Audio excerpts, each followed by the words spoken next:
Hello everyone and welcome to our cooking demo. We're so excited as we step into fall to show you how to cook up some really warming, delicious, comforting dishes that we love making in our kitchen, coming from our new book, The Friendly Vegan Cookbook. Yay! We are really proud of all of the work that we've put into this book, and we hope that you love it too. Today we're going to be demoing 3 recipes, and I'm going to be making chili and chocolate mousse, and Michelle is going to be making... I am going to be making this cornbread. I went ahead and made a quick batch. This is such a quick and easy recipe. It takes like less than 15 minutes to pull together and only bakes for 20.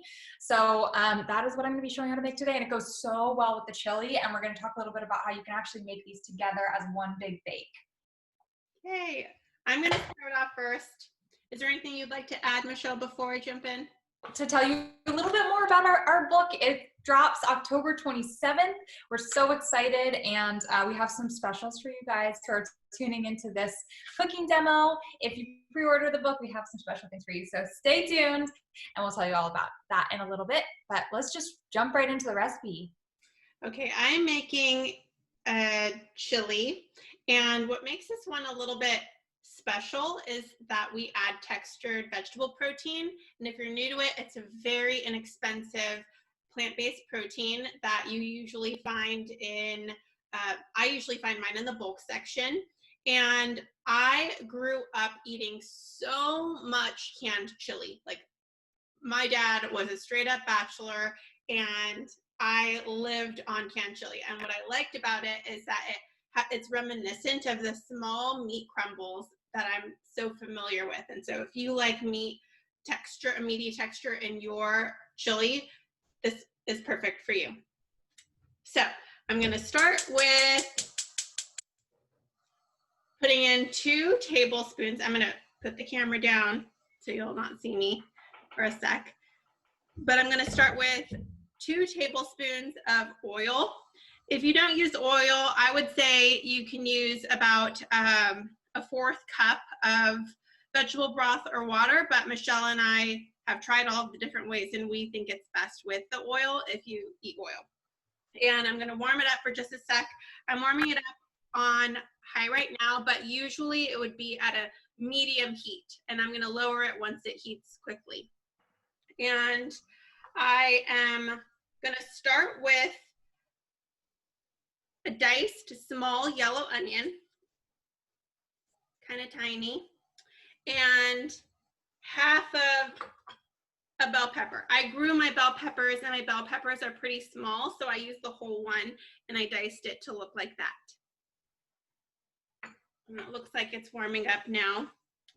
So Hey Tony, how important are these measurements? Like, if someone's like, well, I have this much bell pepper left, but not exactly the right amount. For chili, the beauty is like, it doesn't super matter, right? Yep, exactly what Michelle said. You can use what you have, and also this is perfected. We've had these recipes tested by a lot of people, so we gave the measurements that we think are perfect. But if you wanted to add something like a half of a zucchini that you have left over from something else, it's a perfect opportunity to add in extra nutrition. Okay, you can hear it sizzling. That's my favorite sound. I'm going to turn it down just a little now that it's heated. Also, for all of you tuning in, hopefully you got the recipe in advance, but if not, we have it linked right down below, so you can just go ahead and download that. You don't need to take notes. It'll be right there so you can cook in your own kitchen. I added the onion, and now I'm adding in the diced bell pepper. We're using a green bell pepper because that's what I have in my garden, but you can use a red bell pepper as well. Now I'm going to let this sit for just a couple minutes until it softens and becomes tender.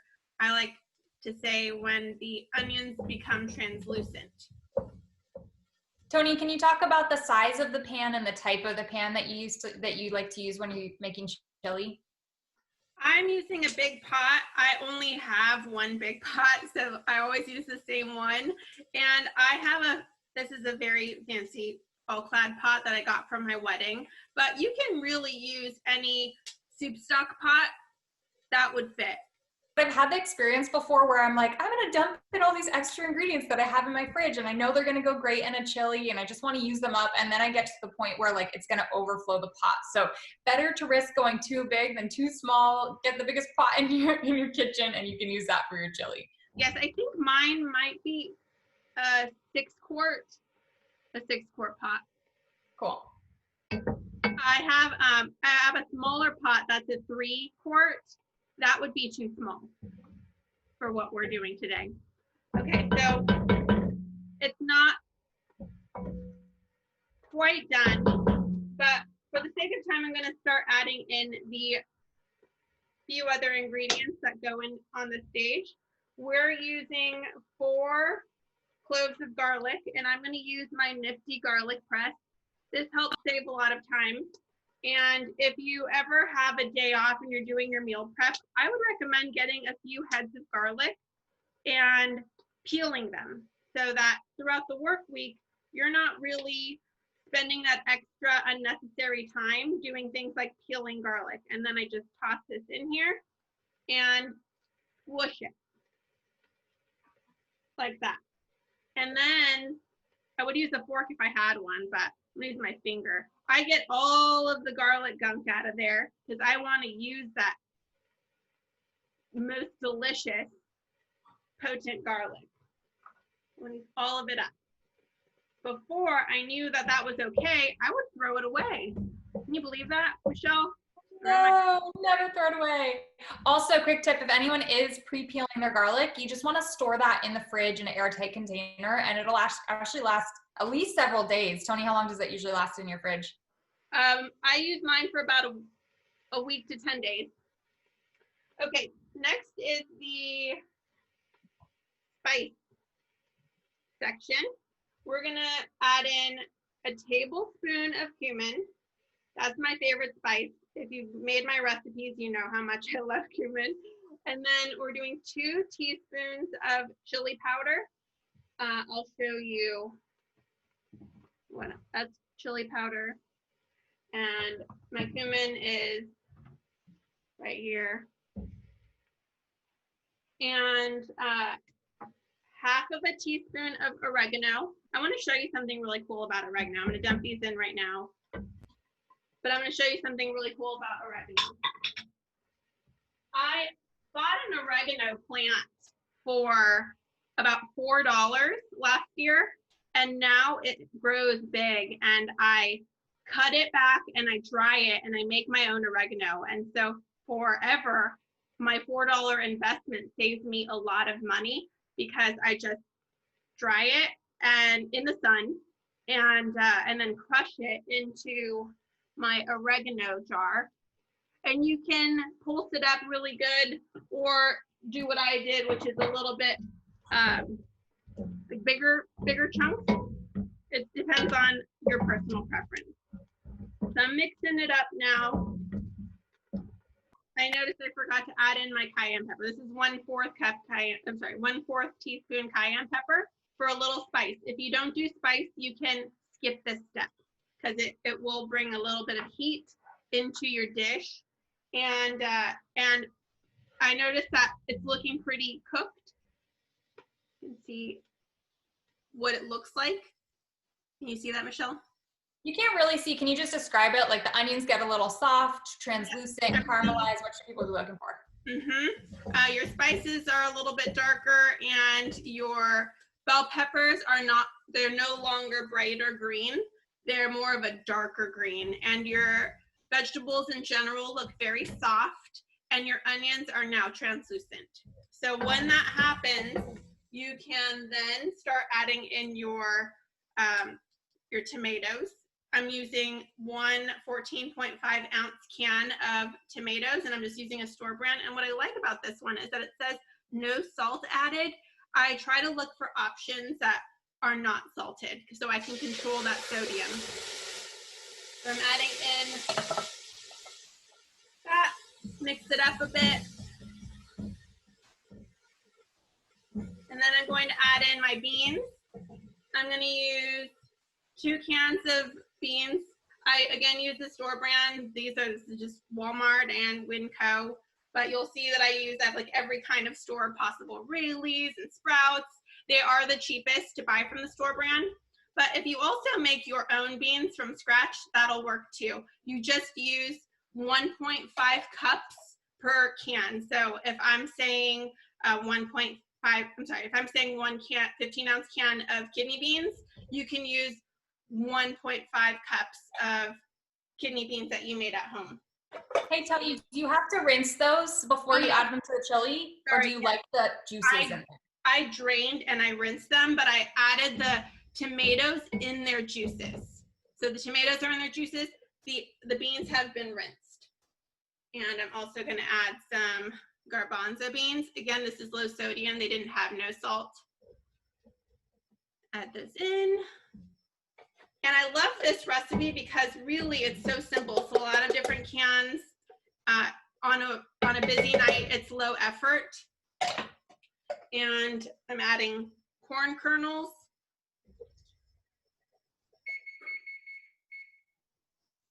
What's your thing saying, Michelle? I preheated my oven to 425 just so it's super ready when we're ready to make our cornbread. Yeah.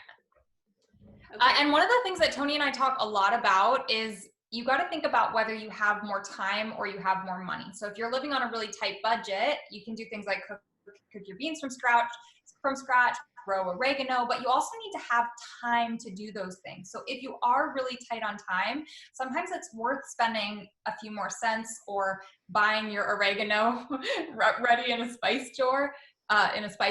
Rather than growing your own, because that is really time intensive. So think about your lifestyle and what fits best for you. Okay, I'm going to add in the rest of it before we move over to you, Michelle, and let it do its thing. So I'm going to add in a bay leaf. Bay leaves are another thing you can plant a little plant and forever have bay leaves. And then I'm going to add in 1 cup of water. And we're calling for 1 cube of vegetable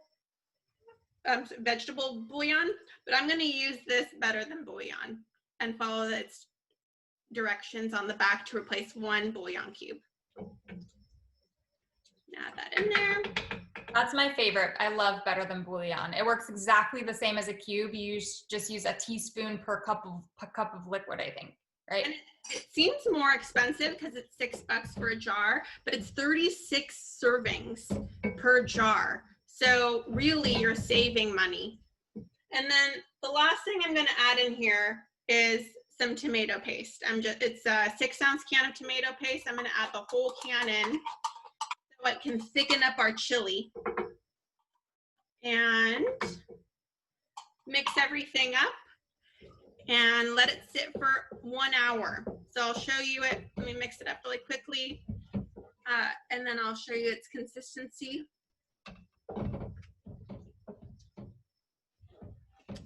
Okay. Now I'll let it go back to Michelle while this cooks, and we'll show you the final product when we finish up. Awesome. So to jump into our cornbread, what I'm actually going to do with you guys, since you get to see what the cornbread looks like cooked like that, we are going to make cornbread muffins. This is sort of a spin on a recipe in our book. We're using the cornbread base, but it's really cool to know like you can mix things up and do other creative things with our base recipes. So what we're going to start out with is Michelle. Yeah. I forgot something really crucial. Go ahead. I forgot to add this in. This is the textured vegetable protein, and we can add this in right now. And what I did beforehand is I let it soak for 30 minutes in 1 cup of water. So it's 1 cup of textured vegetable protein in 1 cup of water. And I'm going to add that in, stir it in, and let it sit with everything else. Yeah, and again, for anyone new to textured vegetable protein, you can get that at most supermarkets in the same place where you see like different flours and stuff. You can also get it online on places like Amazon, so pretty accessible, and it's shelf stable. So it's a great plant-based protein alternative to having to get the stuff you buy that needs to stay in the fridge. Okay. Go on. Sorry about that. All right, so we're gonna kick off this cornbread. The big question people have when they're baking is, what do we do instead of eggs? Well, there are so many options that you can use, things like mashed banana, things like so many things. But for cornbread, we don't really want to impact the flavor that much. So we are going to be using a flaxseed egg.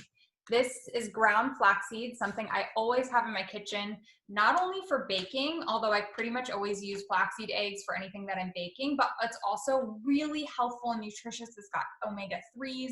It's a great thing to be adding into your diet. So I'll even add this into my morning smoothies, anything like that. But today we are going to take some water. This is 1/4 cup plus 1 tablespoon of water. And then we're adding in 2 tablespoons of flax seeds, or ground flax seeds. And so you can buy flax seeds whole, but then you're gonna have to grind them yourself. You can do that in a coffee grinder. I can bring you down. Then you have to grind them in a coffee grinder. So I like to buy them pre-ground and just usually store them in the fridge to keep them super fresh. So then the beauty of a flax egg, you just mix the ground flaxseed with water, and then I'm gonna set that aside. Tony likes to set it in the fridge. I like to just leave it on the counter. So mixed opinions there. But you're gonna set this aside for about 5 minutes, and you're gonna find that it sort of gels up and thickens up and gets kind of like an egg consistency. So there is our eggs. No chickens harmed, no cholesterol, a great healthy swap. And you can use that in pretty much anything that you're baking. So if you usually make muffins, if you make anything, you can swap in a flax egg. All right, next we're gonna be mixing up, I'm actually gonna take you guys all down here. All right, so here's our flax egg. Move the book out of the way. All right, so we are going to start with mixing our dry ingredients. First up, the star of the show, of course, is cornmeal. This is another thing that I like to keep in my cupboard, specifically for cornbread. We're gonna be using 1 cup of cornmeal. Tony, do you use cornmeal for anything else you're baking? I mostly use it for cornbread. What about polenta? Is that I am not the biggest polenta fan. okay? Do you like it? Do you eat polenta? I love polenta, but I usually use the store-bought kinds that come in the packages, and I slice them and I make like little pizzas out of them and stuff. Okay, so we've got our cornmeal. Then we're going to use 1 cup of flour. So this is really 1 part flour, 1 part cornmeal. I'm just using regular run-of-the-mill all-purpose flour here. And voila. All right, the rest of our dry ingredients that we're going to be adding, we are going to be adding some salt and then also some baking powder. You'll notice my salt is pink. You don't need to use special pink salt. This happens to be pink Himalayan sea salt. Actually, this is how I keep my salt in one of these little jars so that it's really easy to measure out when I'm baking. I can stick like tablespoon, teaspoon, whatever in here. But we are using 1 tablespoon plus 1 teaspoon of baking powder and 1 teaspoon of salt. So I'm just gonna throw that in. And then we're gonna add a 1/2 cup of sugar.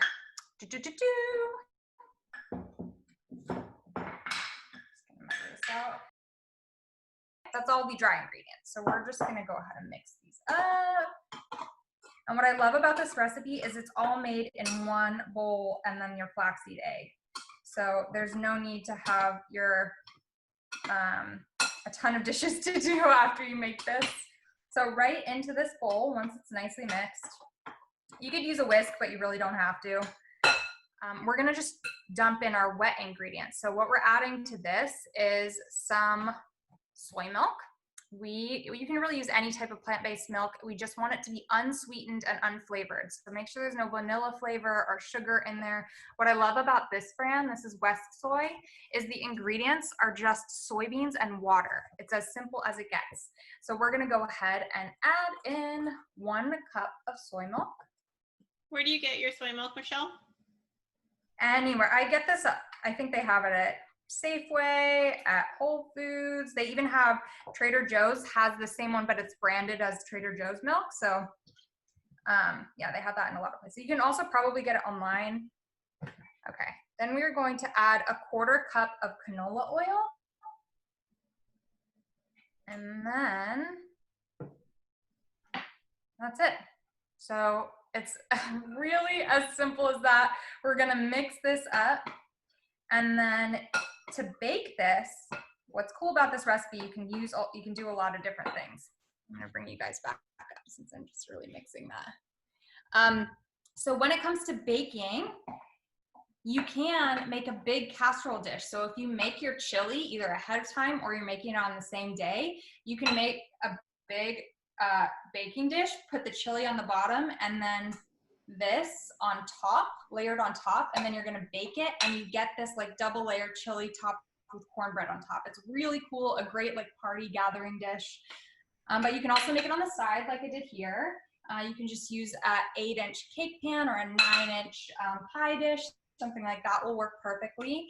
And then right now I'm making muffins. I've never actually made muffins with this exact recipe, but it's gonna turn out great. The only thing that's gonna change in taking muffins is the cooking time. And so I'm just gonna keep an eye on it, and when it looks done and when a toothpick comes out of it clean, then I'll know it's ready to go. And this cornbread is awesome. It gives you little hints like it's nice and golden brown on top. So there we go. There's our simple batter mixture. Oh, then we've got to add the flax eggs. Normally I would add that in with the wet ingredients, but no matter. I don't think it's been quite 5 minutes, so you can't see exactly how thick and goopy, but to be honest, it's gonna work just fine. You don't have to wait the full time. Because it's in a pretty liquidy dish, the ground flax seeds will continue to absorb moisture before it starts cooking. Another problem with the putting it in the refrigerator is that sometimes you don't have that visual reminder to put it in there. And oh my God, yeah. But then you put it in the refrigerator and totally forget about it. And you're like, wait, what am I missing? That would be something I would do. I mean, I do that anyway in cooking. Plus, when there's like a camera and we're multitasking, like I would totally forget the flax egg. Okay, but this is looking good. And you'll see that you can see the little flax specks in there. They're little brown specks. But, and you can see them, they appear a tiny little bit in the dish because it is such a light colored thing, but it makes it look kind of rustic and cool. I don't know, I really like the final look and feel of it. All right, I'm gonna bring you guys down here as I haven't measured out how many cupcakes this makes yet because this is my first time doing this as cupcakes. So we can see together. And actually, okay, give me one moment. I'm gonna pull out a better spoon. All right. Tony, as I measure this up, do you want to, this is Tony's recipe originally. I had not made many cornbreads in my life before this point. Tony, do you want to talk about, I don't know, the role this played in your life? What inspired this recipe? Oh, I just feel like to eat chili, you have to have cornbread. And so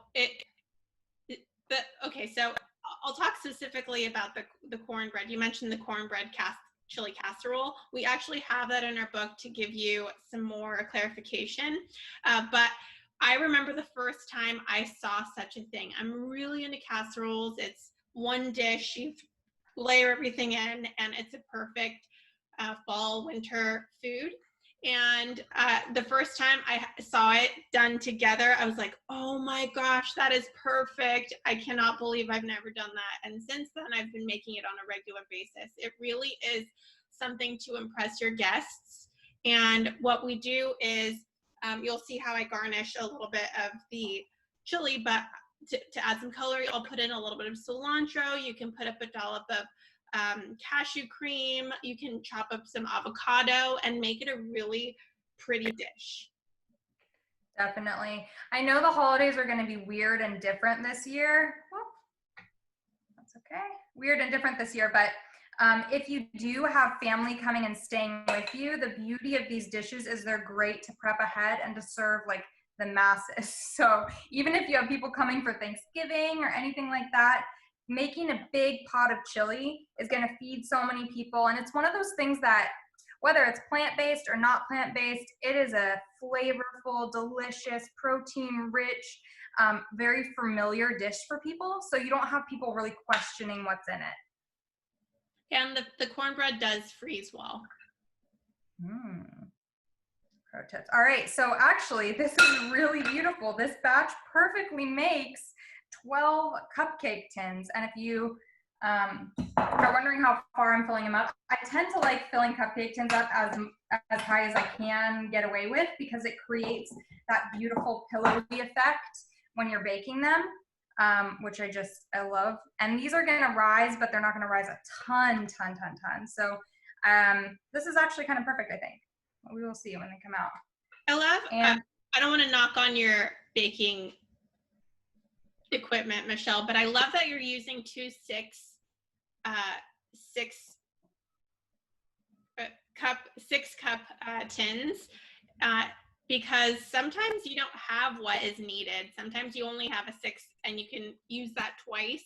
I know that for a very long time, both Michelle and I, actually Michelle had it even worse. Her kitchen was disastrous to cook in when she lived in her one bedroom tiny little Oakland apartment with like 3 kitchen cabinets. She had to be really selective about what she had in there. And so we would make do. I would need a lid with a pot with a lid. And instead I'd have to make this like makeshift baking sheet over the pan. And it's cool to see creativity in the kitchen. Yeah, and then speaking of that, I mean, even if you have a cookbook, you can have janky. I probably got these for $1, 10 plus, probably 15 plus years ago. They're stained, they're marked up. It's okay. Use what you have for sure. And that was really funny. When in my old kitchen, Tony and I would have to take photos, or when we'd be filming videos, we'd go in the little tiny bathroom where there was light coming in, because my kitchen was so tiny and cramped and dark. And like, there's appliances everywhere because I didn't even have storage for my appliances. And so we'd go in the bathroom to get good light to take our food photos. So we've come a long way, Tony. Okay. I haven't cooked in Michelle's kitchen in quite some time, but I appreciate cooking in it now and having space and natural light and not having to be on the bathroom floor cutting my vegetables. Yes. Okay. So these are going to go into the oven now. I've preheated it to 425. That's what we use to make this, which is tested and perfected. This is the first time we're doing cupcakes, and already I'm seeing that they're rising a little bit. So I may have overfilled these a bit. We will see. You guys can test with us. And then when you're making the regular pan version, you're going to cook for 20 minutes. Can't remember if I said that. So Michelle, are you going to cut this in half, the time in half? I'll start at 10. And then, I don't know if any of you guys watch British Bake Show. The British Bake Show. My husband and I love that show. And my favorite part about it that I bring back to my own kitchen is they turn the lights on. So if your oven has an oven light, use that so you can start to get signs of doneness so that you prevent anything from burning and can really perfect your recipes. But in the show, they'll like be sitting on the floor looking at their item in the oven, watching to see if it's gonna rise and if everything's happening on time or if it's gonna like fall back down. And so now I do the same thing when I'm recipe testing and I don't know exactly how long things are gonna take to bake. I sit down on the ground and I just watch them. All right, so that's it. I mean, simple, easy, right? Mix a few ingredients together. Don't forget the flax egg. Once you've made it, make sure you mix that in. Learn from me. And then the other thing that I keep on hand is a stick. You can use a toothpick, or this is like a kebab skewer. And I like the kebab skewers in the kitchen actually when you're baking, because I can reach in there easily without having to dig my hand in the hot oven and stick it in whatever I'm baking. So a cake, but in this case, cupcakes, and make sure it comes out clean. If there's any moist stuff, you're gonna need to let it cook a little bit longer. All right. Over to you, Tony. Back to me. I'm gonna now teach you how to make a chocolate mousse. And this mousse is so versatile. You can do a lot with it. We show you how to do fudgesicles. You can put it in a pie crust. It's also tasty on its own, which is what we're gonna do. And the way we start it is we grab semi-sweet chocolate chips, and there are a lot of different vegan versions. I'm using the Trader Joe's kind because it's the cheapest that I've found that's consistently inexpensive. And I'm going to, with mine, put mine in the microwave. Michelle and I have different methods of cooking our chocolate. So I'm gonna, while I'm microwaving mine, you can do yours for, I usually start with 30 to 45-second increments, stir 45 seconds back in, stir until it's done. You don't want it to burn. And while I'm putting mine in the microwave, Michelle will give you a little explanation on what her method is. Yes, this was actually something that came up a lot in the recipe testing for our cookbook. So our cookbook recipes, we sent by 100+ recipe testers. We got all the feedback that could come in to perfect each of these recipes. And one of the things that came back is in melting chocolate. A lot of people struggled. And so you can of course melt it in the microwave, and depending on the power of your microwave, just different people have different situations with like that. So it's important to know what chocolate looks like when it's melting properly and what chocolate looks like when it's burned. Because if you use burned chocolate in a recipe, it's not going to work. And so what happens once it's turned to the point where it's burned, it no longer is like liquidy, creamy, luscious, dark. It gets kind of clumpy. And so if you've gotten to the point where it's clumpy, there's unfortunately no turning back from that. The safest way, if you want to be super careful about melting, where you can keep an eye on it the whole time, is to use a double boiler.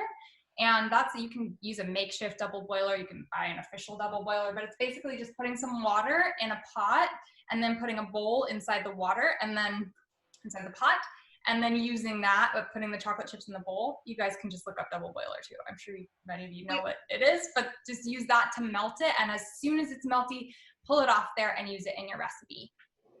And when I do double boil, I just get a pot, and fill it halfway with water, and I put a metal bowl over it. So I don't have anything fancy. I just have my metal bowl, and then it steams the bottom. And while it's doing that, I mix it. And it takes a little bit longer, but you continue mixing it. You'll like take your spoon out, and you'll notice it turning like a creamy chocolate. And you still have to be mindful of the temperature. You don't want your water to be really hot, or else you're at risk of burning your chocolate again. So we have those instructions for you in the Friendly Vegan Cookbook, so you can check out and try which options you like the best. Yep, the only thing you definitely want to avoid is don't try and just stick the chocolate in the microwave for 2 minutes and hope that it melts that way. The whole trick with melting chocolate is to do it slowly over a low temperature just until it melts. Okay, so I'm back over here, and I'm gonna I have a little light over here. I'm gonna bring it closer so I can show you what this looks like. That actually made it worse, didn't it? I can see.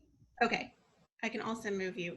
Okay, so it's still in chocolate chip form, and we're gonna mix it over. I'm gonna actually bring my camera closer so that you can see. I wanna show you what healthy chocolate chips that are melted look like. This is what they should look like. Okay. So they're still in chocolate chip forms in some spots, and you're just gonna keep mixing it until it's nice and creamy. And this is really the hardest part of this recipe, is just stirring this chocolate. This is a simple recipe. I'm going to move us back. And I have a food processor, but if you have a high-powered blender, you can use that too. I'm gonna bring this down. My lighting is not so good. Sorry, Michelle. It's okay, I can see. Okay, I'm gonna scoop this in here and try to get as much as I can. I'll usually use one of those baking silicone things. And then I have this tofu. It's a silken tofu. And I got this in the shelf-stabled area. It's usually marked in a place that says Asian foods and in an international section of the grocery store. And I just cut it open. I drain the water out, and then you'll see what it looks like. So you just dump the whole thing in there. It's a blob of tofu. And have no fear, we're gonna make this taste really good. I know it looks funky. This is one of those recipes that you just don't tell who you're serving it to what is in it, and they will have no idea. They'll have no idea it's even vegan. They probably won't ask if you don't say anything. And if you say it is, and they're wondering what the ingredients are, their last guess ever in the world would be tofu. Hey, Tony, if you're using silken tofu, they also sell silken tofu that comes in the water-packed refrigerated containers. Will that work in this? Yes, you'll want it to say soft tofu in that case. That's what it'll say, soft tofu. So I'm adding in 1 teaspoon of vanilla extract. Easy peasy. And that is our recipe. We're going to blend this up. And it's going to be loud, so I'm going to mute myself. Michelle, is that okay? Yeah, mute yourself. Okay. And you can tell them about our book again. Okay. Well, I'll tell you a little bit more about silken tofu. So during these pandemic times, if you struggle to find silken tofu, it doesn't necessarily mean they don't have it at the grocery store that you're shopping at. Usually I've found lately a lot of grocery stores are running out of it. It's one of the shelf-stable products that a lot of people are buying. So if you can't find it right now, just keep an eye out, keep looking, and sometimes you can find it at online retailers as well. Hey, Tony, you're muted. Sorry, thank you. Okay, I now have my creamy chocolate tofu mixture. It's a light brown and it should be well mixed together. You shouldn't see any tofu chunks. It should look like this.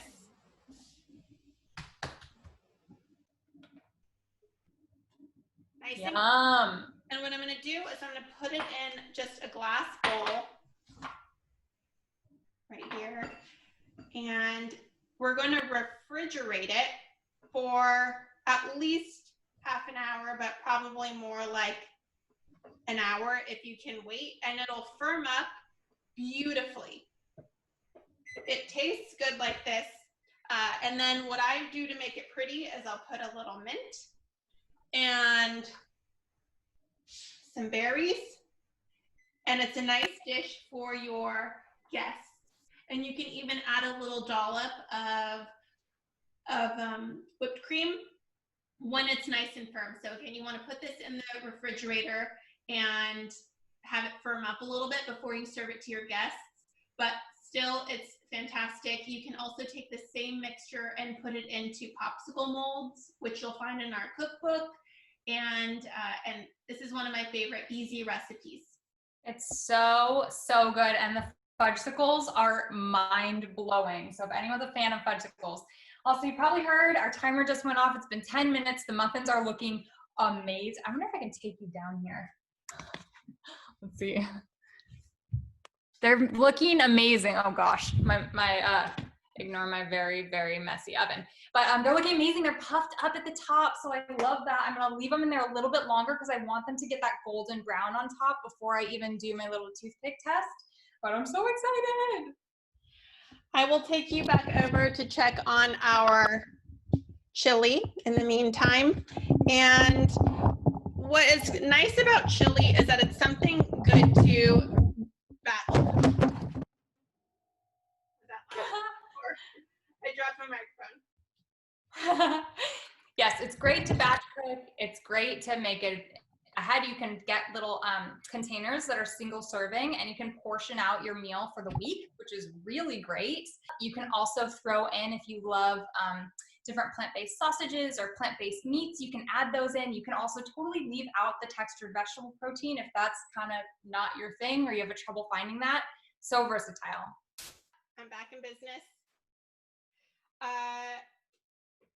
I've let it cook now for about 40 minutes or so, and it looks like this. I'm going to serve it up in a bowl and show you what it looks like. It's pretty. I would usually let this cook for an hour or so, and it's one of those dishes that the longer it sits, the tastier it gets.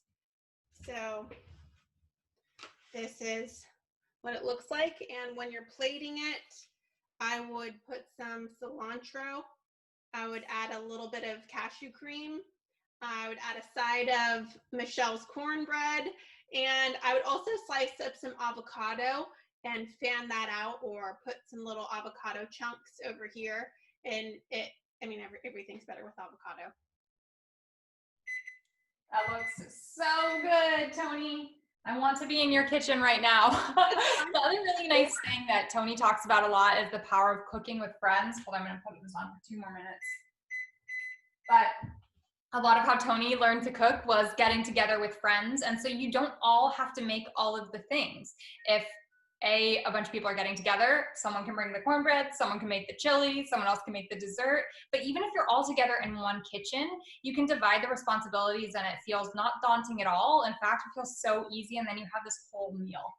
As Michelle mentioned, I learned to cook with friends, but if you're sheltering in place and you want to get the family involved, that is an easy thing to do as well. I didn't have that growing up, and now I understand the importance of getting your little ones involved, or your housemates involved, or just building community in your home. And so if you have that opportunity, it can make the cooking experience less overwhelming. And I know that as I was someone who was a nanny for 5 years for one family, ages 3 and 4 for 5 years. And I learned that getting the kids involved in your cooking made it more, that made them more willing to try what you're eating, because they had a hand in it. That's so true. Another thing that's great about these recipes is that most of the items you can have in your pantry. So we're not using a ton of fresh ingredients other than ones that last kind of a long time, like onions and garlic, or things that you're buying anyway. But for this cornbread, I was actually initially planning on doing another recipe today, and we swapped to something that was a little more fall seasonally appropriate, the cornbread. And I was like, I have everything at home. So if you have flax seeds on hand because you bake a lot, or you just keep this cornmeal in your pantry, then you're ready to go whenever the desire to make this stuff hits, which is really helpful and great. Okay, these guys have been in here for about 5 minutes, so I'm gonna do the little testy and see if they're ready. By 5 minutes, I mean 15 minutes.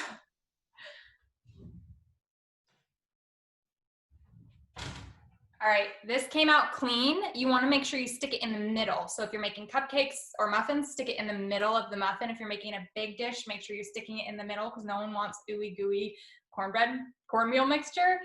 It did come out clean. I'm gonna leave it in a little bit longer just because I want them a little bit more golden brown, but these are pretty much ready. So in the next minute or two, I'm gonna pull them out. And we got muffins. I'm so excited that this worked perfectly for 12 muffins. Also, if you are newer to baking especially, I would invest in a $5 cooking thermometer or baking thermometer. I know that I used to live in a house where my stove was always 5 to 10 degrees off, and that really matters when you're baking. So investing in a $5 thermometer will help you stay on track with what we're recommending for the baking times. Yep, and that's a really good point. If you're cooking from a cookbook, we learned this as we were doing a lot of recipe testing, that we'd perfect a recipe, but for one person it came out perfect, and for one person they needed a couple more minutes in the oven. So no matter what a recipe says, always do the little checks yourself, like sticking a toothpick in, just to make sure that you're nailing the cooking time. And those things can seem kind of weird at first when it seems sort of subjective and you're not used to doing it, but pretty quickly you get the intuition of like, okay, yeah, I know this is done, or I know this needs more time. All right, I'm gonna pull one of these out. Oh, beautiful. Here we go, guys. So I could leave these in a little longer and they would get a little bit more golden brown, but I know they're done. I'm gonna pull them out. They're gonna be nice and pillowy and delicious. I'm gonna leave that other batch in a little bit longer, but I'm gonna let these cool, but I love how they poofed up over the top. They look so good. Well, we want to tell you before you go, one of the incentives for buying our book, we have a raffle going on at friendlyvegancookbook.com. If you pre-order our cookbook, you will be entered to win a Vitamix, which I mean, can I win this Vitamix, Michelle? I know, Tony and I were like, what can we do as something really, really special to give back to people who are pre-ordering? Because I know a lot of people don't pre-order books, and it's a lot to, like, that's just like our most dedicated people. So we wanted to do something really special. So we're personally buying a Vitamix. If you know, they're like high-powered blenders that are hundreds of dollars, and a lot of people just can't afford that. And so we're going to be giving one of you a Vitamix if you pre-order a book. So that's one of the incentives, but you'll also be able to, if you order today, get our How Not to Die meal plan, which will teach you how to eat for 5 days for under $30 following Dr. Greger's Daily Dozen, which, if you're familiar with his book, How Not to Die, there's a way of eating that is for optimal health, and we help you achieve that. Yeah, it's a really cool meal plan that we took a lot of time and energy to perfect, because we tried to cram in all the nutrients, everything that Dr. Greger recommends eating in a day, things like flax seeds, things like certain amounts of fruit and certain amounts of veggies and grains and whole grains. And we found a way to put that in your diet in a delicious and filling way at the lowest cost possible. So it's really cool. And we sell those over at plantbasedmealplan.com. So you can always pick up a copy, but we're giving you one for free today. All you need to do is if you pre-order, send me an email at michelle@worldofvegan.com. I'll include this information down below for those watching as well. Send me an email, let me know you pre-ordered, send that pre-order confirmation number or whatever. And then let me know you want the How Not to Die meal plan, and I will send it over to you. And now I'm gonna pull out the second batch of muffins. So for anyone who wants to make muffins, the recipe that you're receiving is going to be for making something like this, which takes 20 to 25 minutes. These muffins took about 15 minutes for the lighter ones on top to maybe 17 minutes for it to have them like beautifully browned on top. And so really quick, delicious thing coming together. Oh, well, Michelle, do you have any last words? I just want to thank you all for coming and joining us in the kitchen here today. We really have been having fun. We have been really having fun hosting these cooking demos and connecting more with you. So if you did come here today, we'd love to hear from you. Send us an email, connect with us over Tony's at Based on a Budget on Instagram. I'm at Vegan. You can also find, we'll put a little bit more information where you can connect with us down below. We'd love to hear if you make these in your kitchen. Send us pictures, let us know how it went. Did your family enjoy it? All of that. So yes, thank you for tuning in. And we're also hoping to do more of these. We're gonna do a fun event when we launch our cookbook, and that's gonna be on November 1st. So stay tuned, and we'll email you some details about when that's coming up. Yes, thank you so much. We appreciate your time, and we hope you enjoy these recipes. And we'll be in touch with more information about how you can attend our launch party, our virtual launch party. Yes, and so for anyone who wants to get the book, of course it's written down below, but the website is just friendlyvegancookbook.com, or you can look up the Friendly Vegan Cookbook on Amazon or wherever you shop for books. We have a links on the website to a bunch of different book retailers if you like shopping small or supporting different retailers. So thank you so much for joining us for this cooking demo, and we will see you guys in the next one. Bye. Bye.